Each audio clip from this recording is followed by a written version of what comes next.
వచనం వెంబడుచనాన్ని చదువుకుందాం. 113వ సంకీర్తన వచనం వెంబడుచనాన్ని చదువుకుందాం. యెహోవాను స్తుతించుడి, యెహోవా సేవకులారా ఆయనను స్తుతించుడి, యెహోవా నామమును స్తుతించుడి.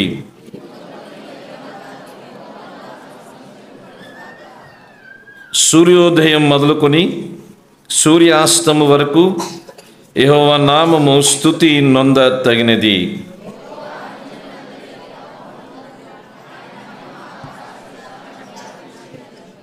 ఉన్నతమందు ఆసీనుడై ఉన్న మన దేవుడైన యెహోవాను పోలి ఉన్నవాడెవడు? ఆయన భూమి ఆకాశంలో వంగి చూడను అనుగ్రహించున్నాడు. ప్రధానులతో, తన ప్రజల ప్రధానులతో వారిని కూర్చుండబెట్టుటకై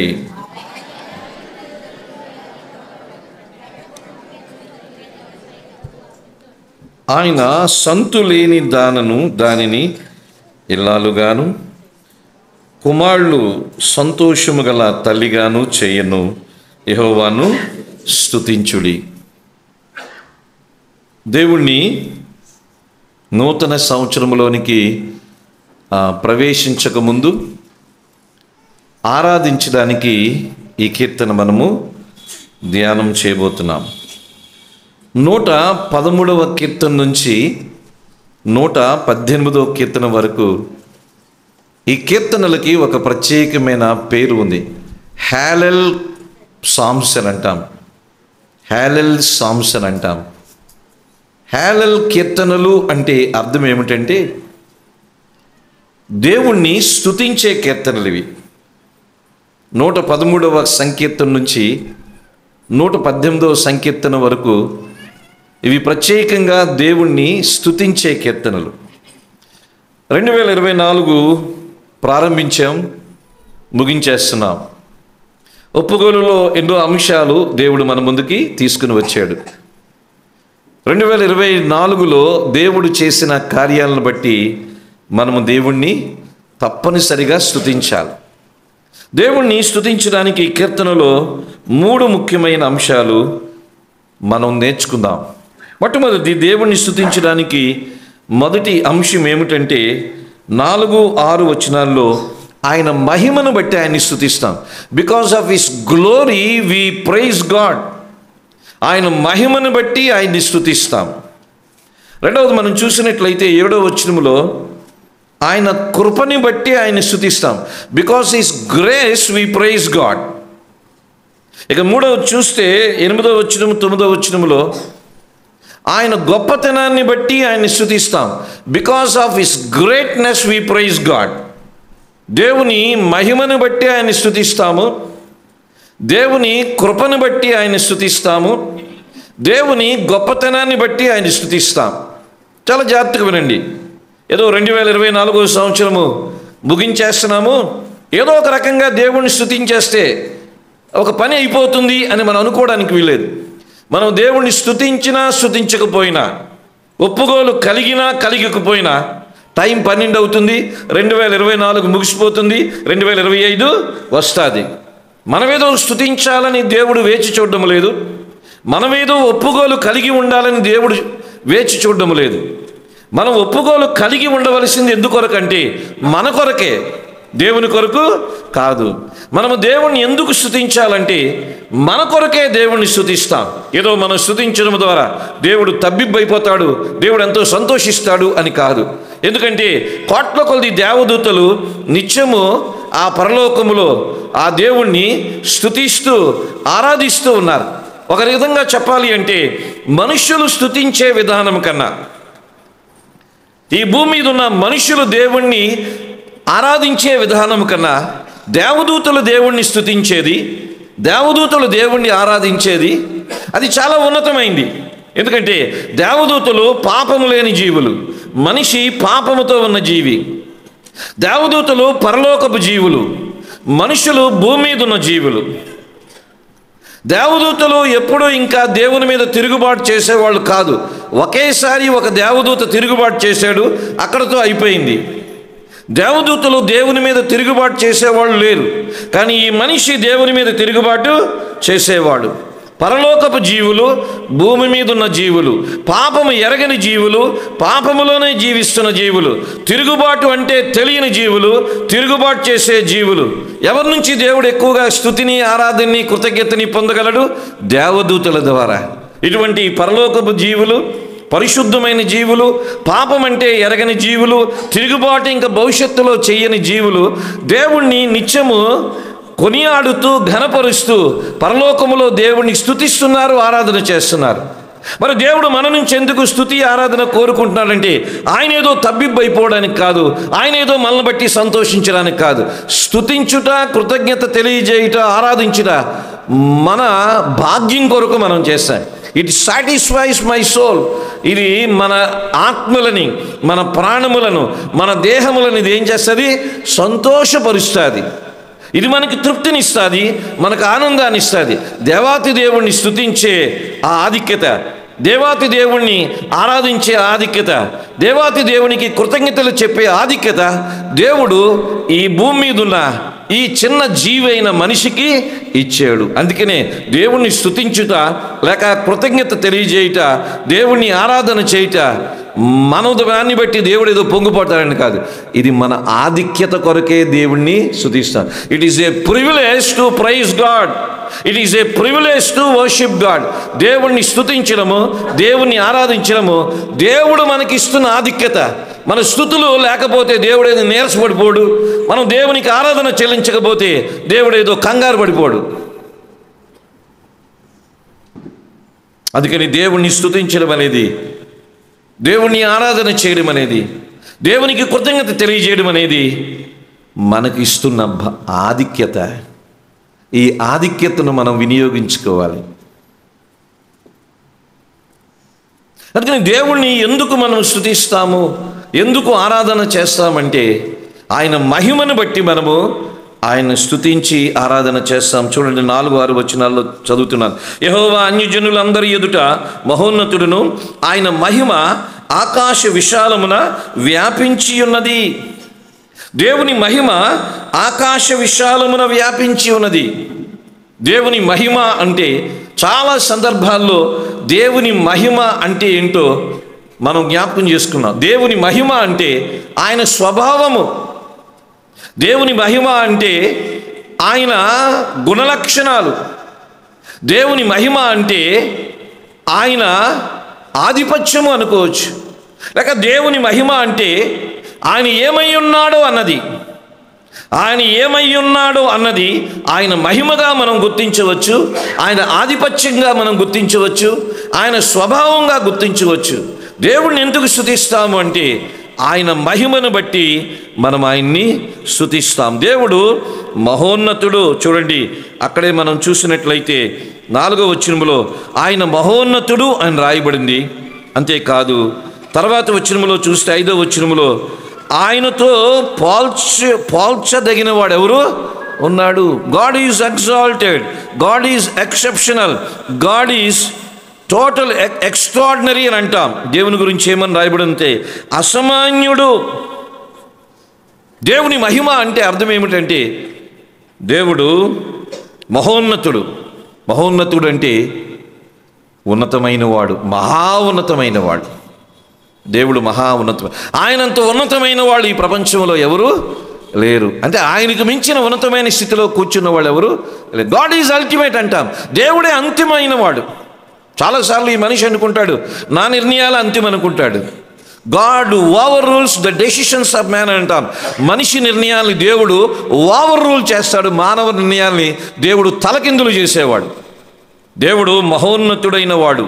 అంతేకాని దేవుడు ఆయన అంటున్నాడు కదా, ఉన్నత మందు ఆసీనుడైన మన దేవుడైన యెహోవాను పోలి ఉన్నవాడెవడు? God is an exceptional God అంటాం. దేవునితో ఎవరిని మనము పోల్చలేము. We cannot compare anybody. రోమీలు దేవతలు ఉన్నారు ఆ కాలంలో, ఇప్పుడు ఏమైపోయారు? గ్రీకులు దేవతలు ఉన్నారు ఆ కాలంలో, ఇప్పుడు ఏమైపోయారు? ఐరోపా ఖండంలో అప్పట్లో దేవతలు ఉన్నారు, ఏమైపోయారు? ఫిలిస్తీన్ల దేవతలు, అష్టారోస్తు దేవత, బయలు దేవతలు, మొలెకు దేవతలు ఏమైపోయారు? మొలెకు దేవత పేరు మీద ఇప్పుడు దేవతలు ఉన్నారా? లేదు. అష్టారోత్ దేవత పేరు మీద ఇప్పుడు దేవతలు ఉన్నారా? లేదు. బయలు దేవతల మీద పేరు మీద బయలు దేవతలు ఉన్నారా? లేరు. ఒకప్పుడు ఫిలిష్తీయుల దేవతలు, కానీ ఇప్పుడు లేరు. కానీ అప్పుడున్న దేవుడు ఇప్పుడు ఉన్నాడు. అప్పుడున్న ఇశ్రాయేలు దేవుడు యెహోవా ఇప్పుడు కూడా ఉన్నాడు. ఆ దేవతలు కనుమరుగైపోయారు. అందుకని దేవునితో ఎవరు పోల్చదగిన వారు ఎవరు లేరు. ఈజ్ ఇన్కంపేరబుల్ అంటాం. దేవుణ్ణి ఎవరితోనూ పోల్చకూడదు. యెషయా గ్రంథములో ఆ మాటని ఒక సందర్భంలో మనము ధ్యానం చేశాం. యెషయా గ్రంథము 40వ అధ్యాయము 20వ వచనములో ఉంటుంది. యెషయా గ్రంథము 40వ అధ్యాయం 25వ వచనములో ఉంటుంది. నీ ఇతనితో సమానుడు అని మీరు నన్నెవరికి సాటి చేయుదురు అని పరిశుద్ధుడు అడుగుచున్నాడు. నేను ఫలానా ఫలానా దేవతతో, ఫలానా ఫలానా దేవునితో, ఫలానా ఫలానా వస్తువుతో, ఫలానా ఫలానా దానితో నేను పోల్చదగిన వాడిని నన్ను మీరు ఎవరితో పోలిస్తారంటున్నాడు. దేవుడు ఎవరితోనూ పోల్చదగిన వాడు కాదు. క్రైస్తవుల దేవుడు ఎవరితోనూ పోల్చదగిన వాడు కాదు. Jesus Christ is incomparable. Yesu ప్రభు ఎవరితోనూ పోల్చదగిన వాడు కాదు. బైబిల్లో ఉన్న దేవుడు ఎవరితోనూ పోల్చదగిన వాడు కాదు. అందుకనే మనం ఎవరితోనూ ఇన్ని పోల్చకూడదు. ఏ వస్తువుతోని పోల్చకూడదు. సృష్టిలో దేనితోనూ కూడా ఆయన్ని పోల్చకూడదు. ఎందుకంటే దేవుడు ఎవరితోనూ పోల్చదగిన వాడు కాదు. గాడ్ ఈజ్ ఎక్సెప్షనల్ అంటాం. ఎందుకంటే ఆయన ఎవరితోనూ పోల్చదగిన వాడు కాదు. ఆయన మహిమ అంటే ఆయన మహోన్నతం అని వస్తుంది. ఆయన మహిమ అంటే ఆయన ఎవరితోనూ పోల్చదగిన వాడు కాదు. అంతేకాదు దేవుడు అసమాన్యుడైన వాడు.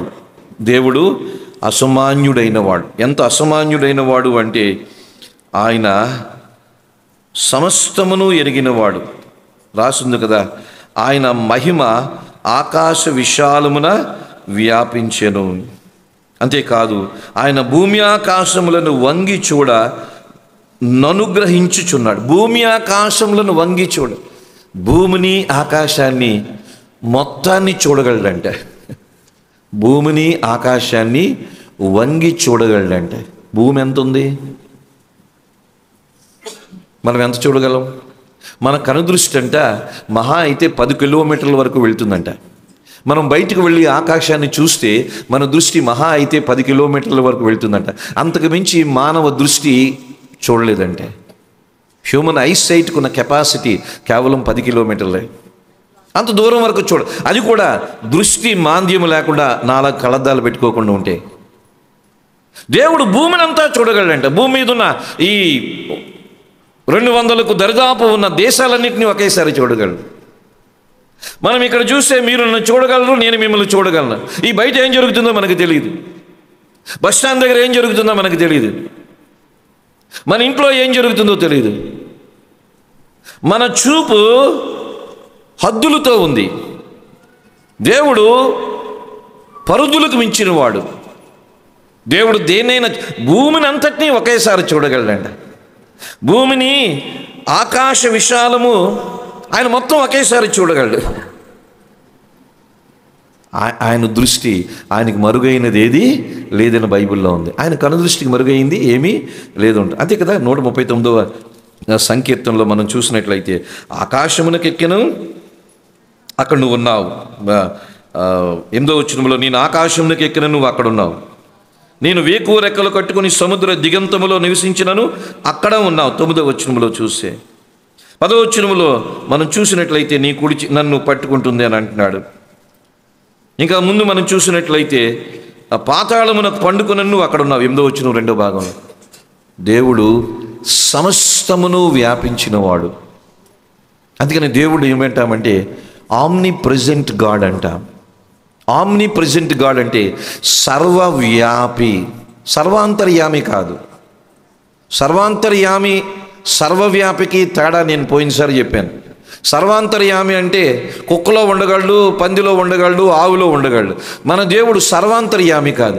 ఎక్కడ ఉండాలంటే అక్కడ ఉండగలడు. మన దేవుడు గోడలో ఉండడు, మన దేవుడు జంతువుల్లో ఉండడు, మన దేవుడు చెట్టులో ఉండడు. హైందువులు చెప్పేది సర్వాంతర్యామి అంటే అన్నిట్లో ఉంటాడు. అందుకని వాళ్ళు ప్రతి జంతువుని దేవుడిగా కొలుస్తారు. మన దేవుడు అన్నిట్లో ఉండేవాడు కాదు, ఎక్కడ ఉండాలో అక్కడే ఉండేవాడు. ఆయన సర్వవ్యాపి. మన దేవుడు సర్వాంతర్యామి కాదు, సర్వవ్యాపి. ఈ విశ్వములో ఎక్కడ ఉండాలో అక్కడ ఉండగలిగిన వాడు. అందుకని దేవుడు ఆయన మహిమ చాలా గొప్పది. యెషయా గ్రంథంలో ఉంటుంది, ఆయన మహిమ భూమి అంతా వ్యాపించిందంట. Entire universe was filled with the glory of God అని ఉంటుంది.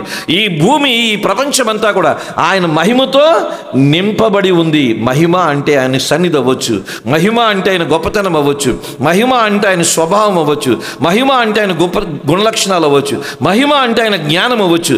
ఈ సర్వ భూమి, సర్వ ప్రపంచము ఆయన మహిమతో నింపబడింది. దేవుణ్ణి ఎందుకు స్తుతించాలంటే ఆయన మహిమను బట్టి ఆయన్ని స్తుతించాలి. We must praise God because of his glory. ఆయన మహిమను బట్టి ఆయన మనం స్తుతించాలి.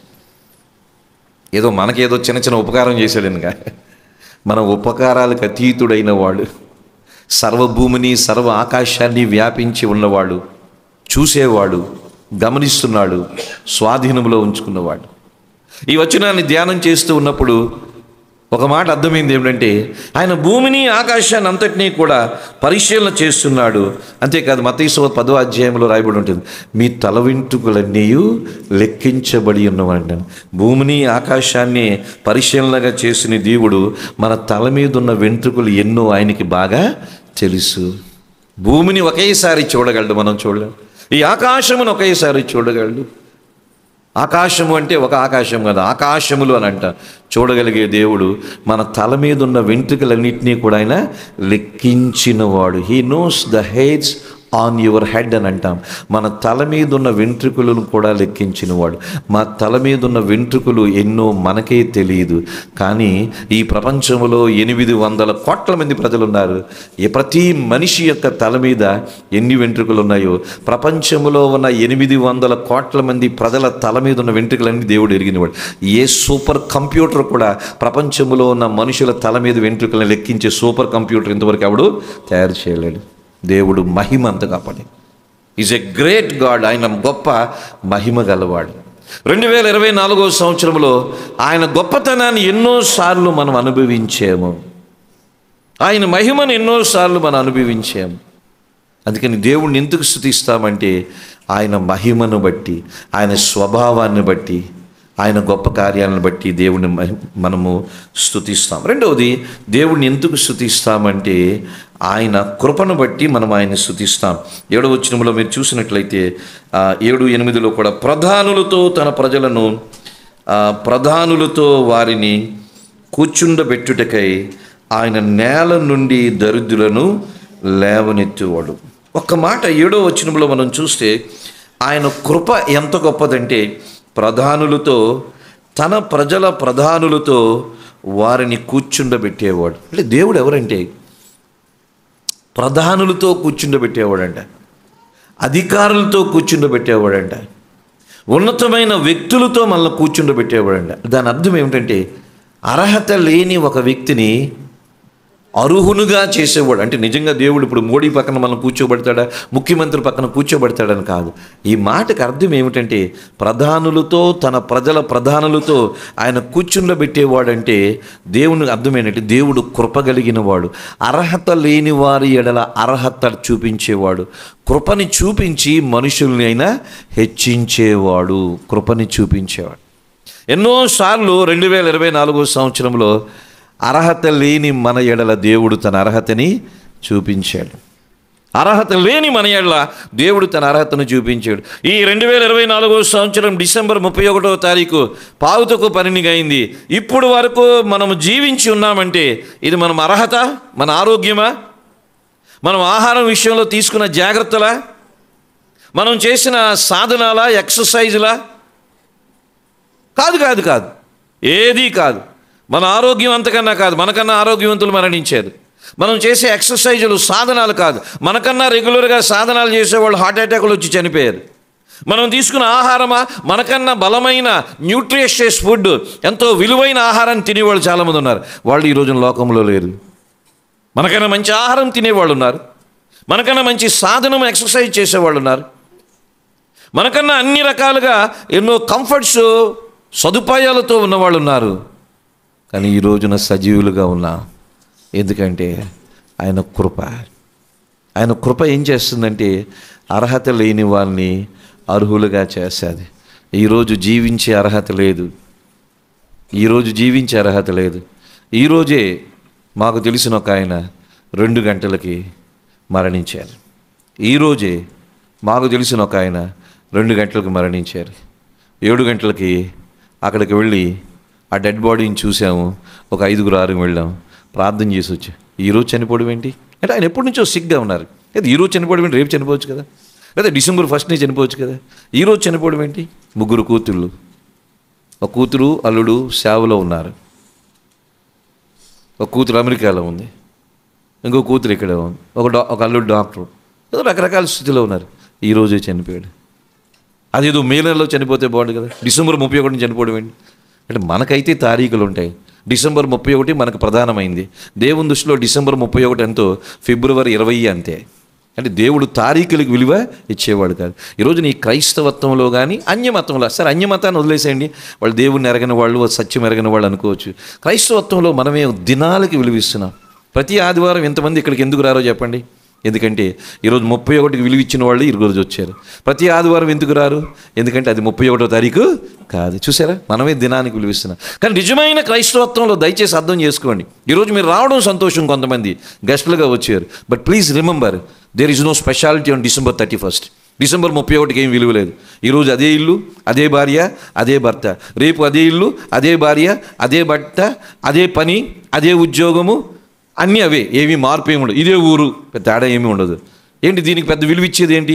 ఇది ఒక ఆచారం అయిపోయింది. సరే, ఈరోజు 31 సంవత్సరం చివరిలో కాబట్టి దేవుని సన్నిధిలో గడుపుతున్నాను. అయితే దేవుని దృష్టిలో 12వ నెల లేదు, దేవుని దృష్టిలో 12వ నెల 31వ తారీఖు లేదు, దేవుని దృష్టిలో మొదటి నెల 1వ తారీఖు లేదు. దేవుడు క్యాలెండర్లకు అతీతుడు, దేవుడు నెలలకు అతీతుడు, దేవుడు దినాలకు అతీతుడు.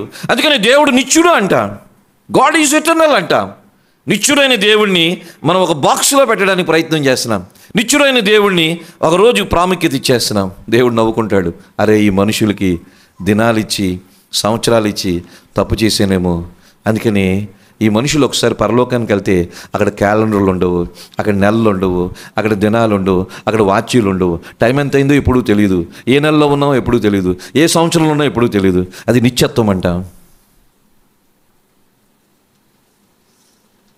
అందుకని దేవుణ్ణి ఎందుకు స్తుతిస్తాము అంటే ఆయన కృపని చూపిస్తూనే ఉన్నాడు. ముఖ్యంగా విశ్వాసుల ఎడల ఆయన కృపని ఎప్పుడూ చూపిస్తూనే ఉన్నాడు. ఆయన కూర్చుండే పెట్టేవాడు. ఎవరితోనంట? ప్రధానులతో కూర్చుండి పెట్టేవాడంట. ప్రధానులతో కూర్చుండి పెట్టేవాడండి.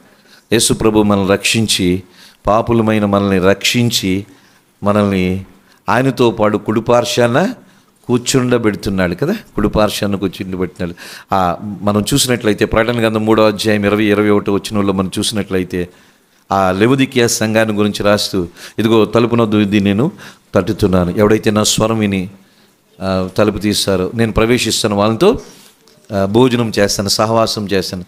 నా తండ్రి కుడిపార్శ్వాన నేను కూర్చున్నట్టుగా వానిని కూడా కూర్చుండబెట్టుదును. ఒక క్రైస్తవ విశ్వాసి ఎవరంటే, who is a Christian believer? చర్చికి వచ్చేసి పాటలు పాడేసి కానుకలు వేసేసి వెళ్ళిపోయేవాడు కాదు. క్రిస్టియన్ బిలీవర్ ఎవరంటే తండ్రితో పాటు యేసుక్రీస్తు ప్రభు కుడిపార్శ్వాన కూర్చున్నట్టుగా తండ్రితో పాటు యేసు ప్రభు కూడా ఆయన యందు విశ్వాసం ఉంచేవారిని కుడిపార్శ్వాన కూర్చోబెట్టుకుని. మీకు తెలుసా, మనం ఇప్పుడు కుడిపార్శ్వాన్ని కూర్చున్నాం, పొజిషనల్గా కూర్చున్నాం, కానీ వాస్తవంగా ఒక రోజున కూర్చుంటాం. విశ్వాసము ద్వారా ప్రతి విశ్వాసి ఇప్పుడు యేసు ప్రభు తండ్రి కుడిపార్శ్వాన కూర్చున్నాడు. యేసు ప్రభు తండ్రి కుడిపార్శ్వాన కూర్చున్నాడు. విశ్వాసము ద్వారా మనము కూడా తండ్రి కుడిపార్శ్వాన ఈరోజు కూర్చుని ఉన్నాము. విశ్వాసము ద్వారా కూర్చుని ఉన్నాము, క్రీస్తులో కూర్చుని ఉన్నాం. ఒకరోజు వాస్తవంగా కూర్చుంటాం. Practically one day we sit, but by faith today we are seated right hand of God the father. అర్థమైంది ఈ మాటలు మీకు? విశ్వాసం ద్వారా ఈరోజే యేసులో ఉన్నాము కాబట్టి తండ్రి కుడిపార్శ్వాన కూర్చుని ఉన్నాం. ఈరోజు మనం తండ్రి కుడిపార్శ్వాన కూర్చున్నాం. కానీ ఒక రోజున ఈ లోకాన్ని విడిచిపెట్టిన తర్వాత తండ్రి కుడిపార్శ్వాన యేసు ప్రభుతో పాటు కూర్చుంటాం. అది ప్రాక్టికల్గా కూర్చోవడము, ఈరోజు విశ్వాసము ద్వారా కూర్చోవడం. అంత కృపని ఇచ్చాడు. ప్రధానులు తన ప్రజల ప్రధానులు అంటే ఏదో భారతదేశానికి ప్రధాని, ఏదో ఒక రాష్ట్రానికి ముఖ్యమంత్రి, వాళ్ళ పక్కన కూర్చోవడం పెద్ద గొప్ప ఏమీ కాదు. మార్ఫింగ్ చేస్తే వాళ్ళ పక్కన కూర్చున్నట్టుగా ఫోటో ఇప్పుడే మనం సంపాదించుకోవచ్చు. మార్ఫింగ్లు చేస్తే ప్రైమ్ మినిస్టర్ మీద చెయ్యేసుకున్నట్టుగానే ఫోటో చూపిస్తాడు. అవి పెద్ద కష్టమేమీ కాదు. అది కాదు గొప్పది. సృష్టికర్త అనే దేవుని మన ఏళ్ళలో కృప చూపిస్తున్నాడు. ఎందుకంటే దేవుడు మనల్ని ఆయనతో పాటు కూర్చుండబెడుతున్నాడు అన్నది మనం చూడాలి. యేసు ప్రభు భూమి మీదకి ఎందుకు వచ్చాడంటే, ఫిలిప్పీలకు రాసిన పత్రిక 2వ అధ్యాయం 5 నుంచి మనం చూసాం. ఆయన దేవునితో సమానముగా ఉండుట విడిచిపెట్టకూడనని భాగ్యమని ఎంచుకొనక అన్నాడు. ఏం చేశాడు? పరలోకం నుంచి భూమి మీదకి దాసుని స్వరూపాన్ని ధరించాడు, నరుడుగా వచ్చాడు, తను తాను రిక్తునిగా చేసుకున్నాడు, మరణం పొందినంతగా, శిరువులో మరణం పొందినంతగా తను తాను అప్పగించుకున్నాడు. ఎందుకు ఇవన్నీ చేశాడు? యేసు ప్రభు పరలోకం నుంచి భూమి మీదకి ఎందుకు మనిషిగా వచ్చాడంటే, భూమి మీద ఉన్న మనిషిని పరలోకానికి తీసుకుని వెళ్ళడానికి. పరలోకం నుంచి యేసు ప్రభు లేక దేవుడు భూమి మీదకి శరీరధారిగా ఎందుకు వచ్చారంటే, శరీరముతో ఉన్న ఈ మనుషుల్ని దేవుడు కూర్చుండే స్థలంలో కూర్చోబెట్టాలని, ఆ పరలోకానికి అర్హులు చేయాలని పరలోకములో ఉన్న దేవుడు భూమి మీదకి వచ్చాడు. భూమి మీద ఉన్న మనుషుల్ని పరలోకం తీసుకుని వెళ్ళి దేవుని కుడిపార్శ్వాన్ని కూర్చోబెట్టడానికని వచ్చాడు. తన ప్రజల ప్రధానులతో కూర్చుండబెట్టడం అనేది యేసుక్రీస్తు ప్రభువులో కృప ద్వారా జరిగింది. దీన్ని బట్టి మనం దేవుణ్ణి స్తుతించాలి. మొదటిది ఆయన మహిమను బట్టి దేవుణ్ణి స్తుతిస్తాము. రెండవది ఆయన కృపను బట్టి మనం దేవుణ్ణి స్తుతిస్తాం. అంతేకాదు, ఆయన కృప ఎన్నో రకాలుగా ఈ సంవత్సరం అంతా దేవుడు మన ఎడలో చూపించాడు. ఎన్నో ఇందాక చెప్పాను కదా, అర్హత లేని మనకి డిసెంబర్ 31వ తారీఖున సజీవులుగా ఉంచాడు. అర్హత లేని మనకి మంచి ఆరోగ్యం ఇచ్చాడు. అర్హత లేని మనకి ఏదో సంపాదన ఇచ్చాడు. అర్హత లేని మనల్ని ప్రమాదాల నుంచి తప్పించాడు. మనం హెల్మెట్లు పెట్టుకుంటున్నామన్నా బండి మీద ప్రమాదాల నుంచి తప్పించబడ్డా. హెల్మెట్ పెట్టుకున్నవాడు చాలామంది యాక్సిడెంట్లో పోయారు. సీట్ బెల్ట్లు పెట్టుకున్నవాళ్ళు చాలామంది యాక్సిడెంట్లో పోయారు. హెల్మెట్ పెట్టుకోలేదు, సీట్ బెల్ట్ పెట్టుకోలేదు, తగిన జాగ్రత్తలు తీసుకోలేదు, కానీ ప్రమాదాల నుంచి దేవుడు మనల్ని తప్పించలేదా? పెద్దగా కష్టపడలేదు, ఆదాయం ఇచ్చాడు, కొంత దాచుకోవడానికి ఇచ్చాడు. ఇవన్నీ దేవుడు తన కృప ద్వారానే చేస్తున్నాడు. అర్హత లేని మనల్ని అర్హులుగా చేస్తున్నాడు. అది ఆయన కృప. దేవుడిని ఎందుకు స్తుతించాలంటే, ఆయన మహిమను బట్టి ఆయన స్తుతిస్తాం స్నేహితులారా. రెండవది ఆయన కృపను బట్టి ఆయన స్తుతిస్తాం. మూడవది చివరిది చూస్తే దేవుని ఎందుకు స్తుతిస్తామంటే, ఆయన గొప్పతనాన్ని బట్టి మనం ఆయన స్తుతిస్తాం. ఆయన నేల నుండి దరిద్రులను లేవనెత్తేవాడు, పెంట కుప్పల మీద నుండి బీదలను పైకెత్తువాడు, ఆయన సంతులేని దానిని ఇల్లాలుగాను, కుమారులు సంతోషము గల తల్లిగాను చేయును, యెహోవాను స్తుతించుడి. దేవుడు ఏం చేస్తున్నాడో చెప్పమంటారా?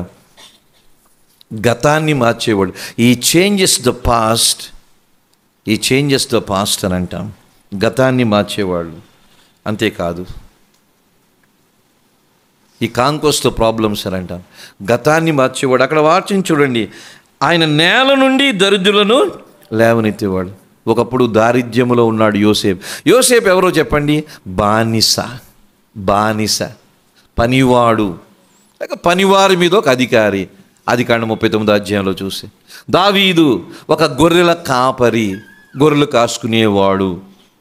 దానియేలు ఒక చెరలో ఉన్నవాడు, ఒక బానిస. పెంట కుప్పల మీద ఉన్నవాడితో సమానం, నేల మీద ఉన్నవాడితో సమానం. ఒక బానిస ప్రధానమంత్రి అవ్వడం ఏంటి? ఒక గొర్రెలు కాసుకునేవాడు రాజు అవ్వడం ఏంటి? చరిత్రలో ఎప్పుడైనా విన్నామా? రాజు ప్రధాని అవ్వాలంటే కొన్ని అర్హతలు ఉండాలి.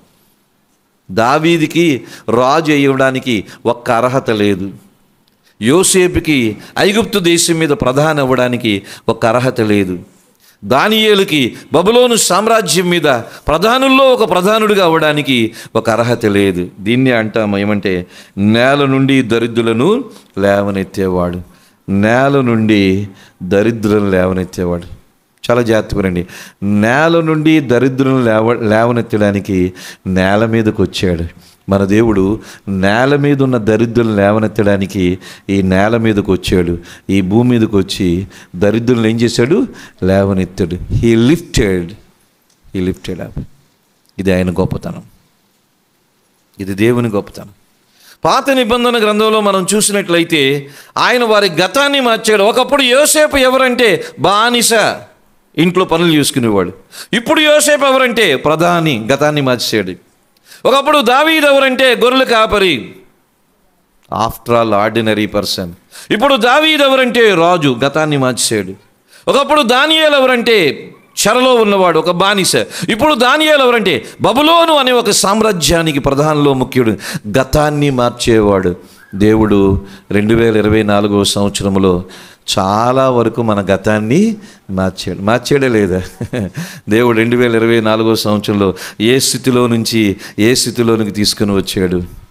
ఏ స్థితిలో నుంచి ఏ స్థితిలో, యోసేపు స్థితిలో నుంచి ఒకప్పుడు యోసేపులాగా ఉండొచ్చు, స్థితిని మార్చాడు.